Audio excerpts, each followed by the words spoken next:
অন্তর্বর্তী সরকারের প্রধান উপদেষ্টা ডক্টর মোহাম্মদ ইউনূসের সঙ্গে সাক্ষাৎ করতে মার্কিন প্রতিনিধি দলটি যাবে তার বাসভবন যমুনায়। সেখানে আছেন সহকর্মী সম্রাট আনোয়ার। সর্বশেষ জানতে যুক্ত হচ্ছি তার সঙ্গে।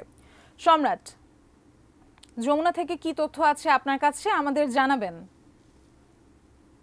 বলছিলেন যে আজকে পূর্ব নির্ধারিত যে কর্মসূচি সে অনুযায়ী মার্কিন প্রতিনিধি দল ডক্টর মোহাম্মদ ইউনূসের সাথে দেখা করতে আসার কথা, এবং কিছুক্ষণ আগেই তারা এই যমুনায় যে বাসভবন প্রধান উপদেষ্টার সেখানে তারা প্রবেশ করেছেন। একদম বলতে গেলে ৩-৪ মিনিট আগে এখানে তারা এসেছেন এবং তাদের যে বহনকারী যে গাড়িগুলো সেগুলো এখানে এসেছেন, মধ্যে এসেছেন। এবং এর আগে যেটি বলছিলাম যে পদ্মায় কিন্তু তারা সকালে আসেন এবং সেখানে তারা সৌজন্য সাক্ষাৎ করেন।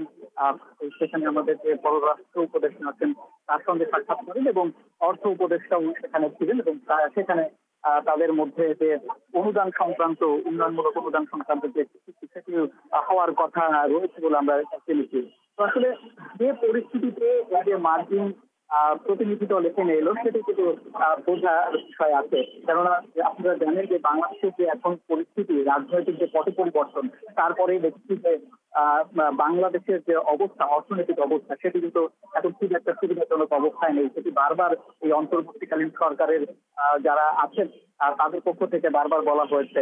এবং সেক্ষেত্রে আমরা দেখেছি যে মার্কিন প্রশাসন এখানে বাংলাদেশের পাশে দাঁড়ানোর জন্য বেশ আগ্রহ ব্যক্ত হচ্ছে, এবং সেই অনুযায়ী একদম 1 মাস যেতে না যেতে তারা এই অন্তর্বর্তীকালীন সরকারের সহযোগিতা করার জন্য তারা একটি উচ্চ পর্যায়ের প্রতিনিধি দল গতকাল পাঠিয়েছে। এবং এখানে দেখতে হবে যে এই যে 6 জনের যে প্রতিনিধি দল এখানে অর্থনীতি সংক্রান্ত যারা কাজ করেন তাদেরই কিন্তু এখানে উপস্থিত হয়েছে।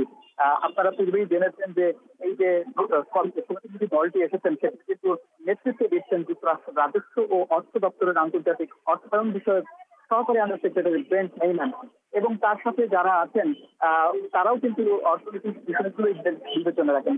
তবে আরেকটি বিষয় যেটি গুরুত্বপূর্ণ সেটি হচ্ছে রাজনৈতিক বিষয়, এবং সেটার কিন্তু খুব বড় একটি লক্ষণ আমরা দেখতে পাচ্ছি যে সেই বিষয়ে যে আলোচনা হবে এটা যে কতটুকু গুরুত্ব বহন করে আমেরিকার কাছে, সেটি কিন্তু আমরা দেখতে পাচ্ছি যে সেই আমেরিকার পররাষ্ট্র দপ্তরের দক্ষিণ মধ্য এশিয়া বিষয়ক সহকারী পররাষ্ট্র মন্ত্রী ডোনাল্ড ডু আসার মধ্য দিয়ে।